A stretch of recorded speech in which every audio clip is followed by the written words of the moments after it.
the final talk of today is one that I hoped Robert Pearsall would be available to help me with, and unfortunately he's not well, but Robert has done quite a lot of the work on the PsyCIS dataset within Pathfinder project.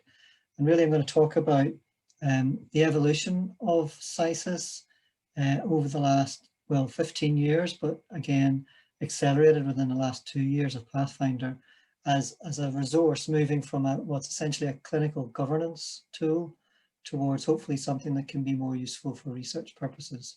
So really this talk is just a kind of brief history of how that has evolved. So I'm going to tell you about exactly what PsyCIS is made up of, how we've been working within the Safe Haven to do different kinds of data linkage projects. And I'll give you some examples of some of those projects, which are really quite modest feasibility studies in many ways, just to demonstrate that some of the linkages were possible. And then towards the end, hopefully we can think and maybe discuss about the potential for data sets like PsyCIS within the NHS, linked to routine records to inform things like stratified medicine research. So PsyCIS was set up in 2005. Here's an early descriptive paper within a journal of clinical governance that really just set out the structure of this tool, which was all about finding how many people with psychosis in NHS Glasgow were in contact with services, and setting up a system for collecting extra clinical information on those people to inform the design of services. So as I say, started in 2005. I think it was really fantastic that NHS Glasgow employed a full-time research nurse as well as administrative team to maintain the PsyCIS data, which has been extremely helpful over the years and continues to be helpful. So that's a big investment, obviously, and something that's now, I think, paying dividends in lots of different ways. So currently there's at least 10,000 people with psychosis. I think about 6,500 have a diagnosis of schizophrenia, about 2,500 have bipolar disorder, and the rest have another type of psychotic disorder. And as you can see, there are quite a lot of information gathered in terms of the baseline assessments when people are registered on PsyCIS that are repeated on an annual basis. And these are completed by the patient's consultant psychiatrist and given back to the administrative team at PsyCIS. And it includes quite a lot of things, a lot of socio-demographic information, but also information on family history, illness severity, use of the Mental Health Act, medications, etc. So potentially, obviously really useful for clinical work, but potentially really useful for research as well. And I think it's fair to say that things have moved on a little bit in the last few years because of the capacity to do data linkage with PsyCIS by placing it within the Glasgow Safe Haven. And I'm going to give you some examples of that. So previously, it was obviously much more difficult to do that kind of work without the Safe Haven structure. So one of the first things that we did, and this was part of Julie Langan Martin's MD thesis, was really just to ask a simple question about if we linked the PsyCIS patients to death certification, can that tell us anything about trends in terms of socioeconomic status? The findings are not surprising, I guess, but they're quite striking nonetheless, which is, quite a significant gap in terms of the mortality rate for people in PsyCIS. So these are the SMI, severe mental illness, compared to the general population in Scotland and the general population in Glasgow. So this is apparent even in the most affluent quintile of the communities, but obviously much more extensive gap in terms of more deprived communities, which of course is where most people on PsyCIS, live within. Only a proportion of that difference is explained by, premature mortality due to suicide in PsyCIS. So really these are people, dying younger at a much higher rate, much more in deprived communities. And really this kind of study, I think, has been really important in focusing minds on the need for psychiatry to address the physical health of people with severe mental illness. And I think that's starting to happen quite a lot now, thankfully. Another straightforward question that we were able to ask, and this was part of Dan Martin's MD thesis, I think, was just, you know, based on the information that we had within PsyCIS, we asked the question whether there might be differences in the prescribing practices according to more deprived communities or more affluent communities. For example, we thought depots might be overused in people living in more deprived circumstances, but actually, reassuringly, there weren't any major differences. So at least across the diverse range of NHS Greater Glasgow and Clyde, there didn't seem to be major differences in the use of polypharmacy or atypical antipsychotics, or even in how frequently people got clozapine medication. So I think that was a nice way to highlight from PsyCIS that actually the prescribing practices were pretty uniform across different areas of Glasgow, which is a positive thing.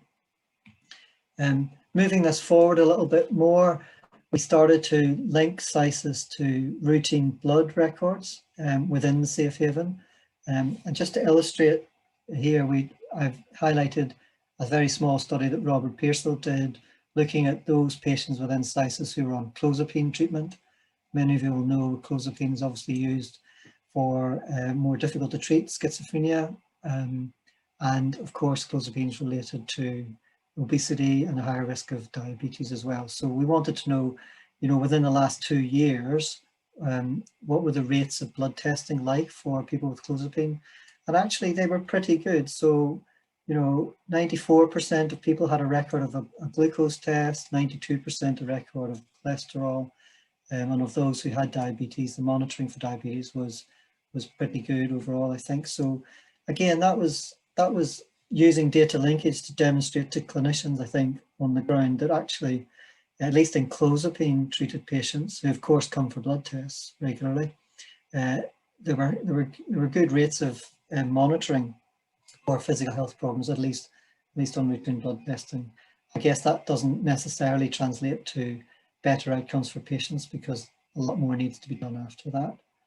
But then extending this a bit further is a more recent paper that Robert Pearsall and Richard Shaw really led on. It's a very comprehensive paper, and I'd recommend people have a look at it if you're interested. There's a lot of detail in there, and essentially for almost all of the PsyCIS patients, we linked to things like blood testing, but also prescribing and cardiometabolic disease outcomes.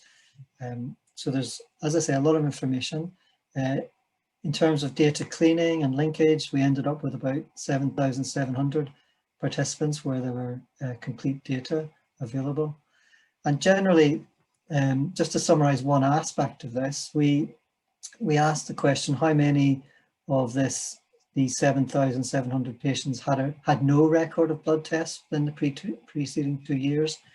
And so generally what we find is that about 15 to 20% didn't have a record for things like glucose, cholesterol, triglycerides, and liver function tests. And that's potentially quite concerning when we think about the premature mortality and the high physical illness comorbidity in this group. And it was actually more striking for people in younger age groups. So younger people in PsyCIS were less likely to have a record of blood testing performed. But there weren't really any differences between overall, or consistent differences between males and females, or indeed any consistent differences between diagnoses of schizophrenia versus bipolar disorder, for example. So this is a very general slide, but the message is that about 1 in 5 patients aren't really getting some very basic blood testing and blood monitoring that could really be important for their long-term physical health outcomes.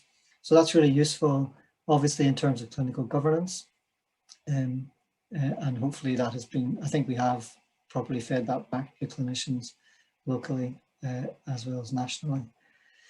So moving on to more recent work, a really major asset of PsyCIS and NHS Glasgow is the practice of getting consent for surplus tissue acquisition and storage whenever a patient in any area of the NHS in Glasgow comes for a blood test.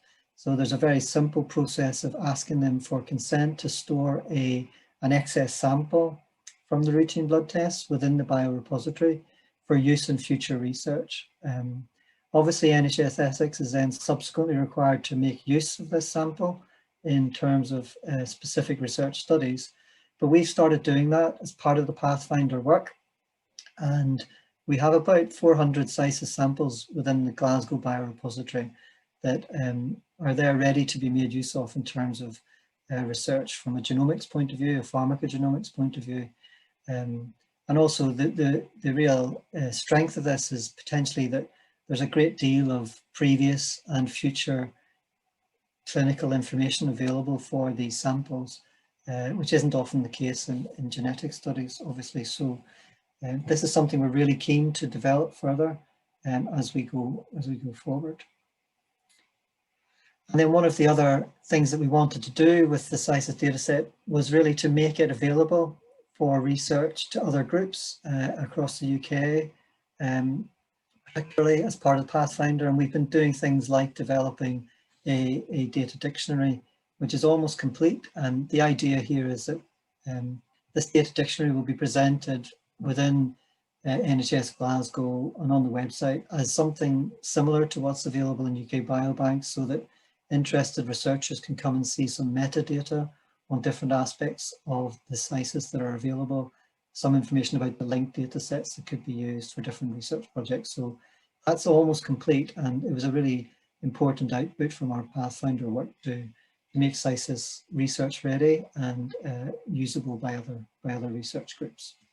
So just to summarize this brief talk, hopefully I've convinced you that PsyCIS is important and unique, probably in the UK, I would have thought, and is due to a long-standing investment by NHS Glasgow going back 15 years. It's important for clinical governance, quality improvement work, but I think increasingly potentially important for discovery science research. We've demonstrated that it's feasible to link to different data sets within Safe Haven, that it's feasible to get consent for surplus tissue acquisition and storage. And I think this opens up all sorts of possibilities. So some examples would be mapping clinical response to the medications that we use in psychiatry, looking at diabetes outcomes in these patients, as well as something I'm very interested in, which is, specific studies of things like lithium therapy and predictors of good or bad lithium response that may be genetic, but also non-genetic as well. So that's a very brief run through PsyCIS. I'll thank Robert, Moira Connolly, who led PsyCIS for many years in the NHS, Dan and Julie, John Park as the research nurse, Nagori Panades as the current NHS lead, and Judith, obviously, for everything, and the Glasgow Mental Health Data Pathfinder team.